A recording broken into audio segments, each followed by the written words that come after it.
Welcome to CBSE English Tutorial, a visual guide.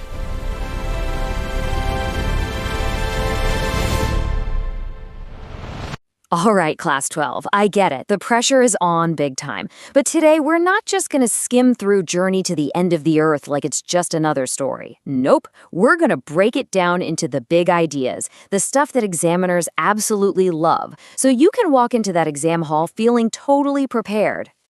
So let's be clear, this isn't your average chapter summary. Think of this as your playbook, your game plan. We're focusing only on the most important, most frequently asked questions from past papers and official question banks. This is all about how you score full marks.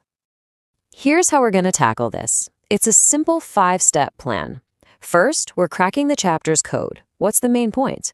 Then we'll dive into the 3 main types of questions they ask about the past, the present, and the future. And finally, I'll give you a proven formula for writing that perfect answer. Ready? Let's go. Okay, first things first.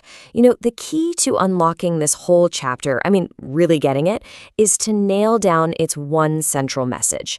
Once you get this, trust me, every long answer question becomes way easier because everything else is built on this foundation. And look, don't just take my word for it. This comes straight from the official CBSE question bank. The main idea is that the author uses Antarctica to shine a huge spotlight on the big environmental problems our planet is facing. So remember this golden rule. Every single answer you write has to connect back to environmental awareness and human impact. That is the key. So let's put that big idea into action. The first major category of questions you're going to see is all about the planet's deep history. This is a favorite for examiners. They love to ask how Antarctica is basically a time machine to our geological past. Take a look at this.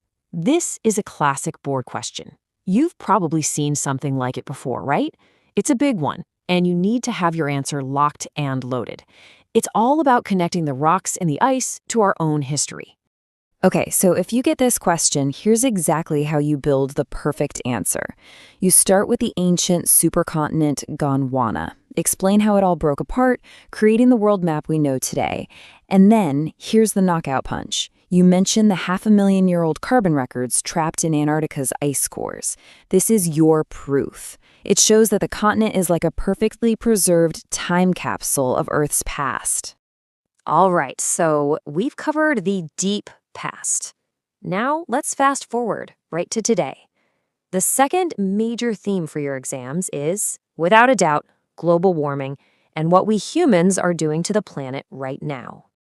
And here's another big one, a real high-value question. What they're really asking is, why is Antarctica the ultimate poster child for global warming? It's not about theory, it's about what you can physically see happening there. So, what do you write? It's all about cause and effect. First, you lay out the cause. That's our human footprint. Talk about our growing population, our massive cities, and all the fossil fuels we keep burning. Then, boom, you hit him with the effect. The things the author saw with her own eyes. The glaciers melting, the ice shelves collapsing. This isn't something from a science book. This is real, and it's happening now. Okay, on to our third and final piece of the puzzle, the chapter's warning for the future. This part usually revolves around 2 key things, the Students on Ice program and these tiny little things called phytoplankton. So you're going to get a question like, why take a bunch of students all the way to Antarctica? Well, this quote right here is your golden ticket answer. It's simple, really. Jeff Green knew that to fix the future, you have to inspire the people who will be in charge of it. Giving them this experience fosters a whole new level of understanding and respect for the planet. This quote. Examiners love this one because it tests if you really get the concept. But here's the trick. You can't just drop the quote and run. You have to back it up with the perfect example from the chapter to show you know what you're talking about. And what is that perfect example? It's all about phytoplankton. So what are they? Just think of them as tiny, microscopic grasses in the ocean. They're super small, but they are the absolute foundation of the entire food chain down there. So here's how you tie it all together.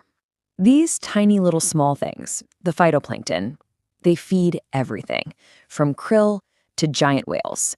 but things like the hole in the ozone layer can wipe them out. And if they disappear, the entire Antarctic ecosystem collapses. It's the ultimate domino effect, and the perfect proof that if you don't take care of the small things, the big things will fall apart. Okay, awesome. You've got the content down. You know what to say. But that's only half the battle, right?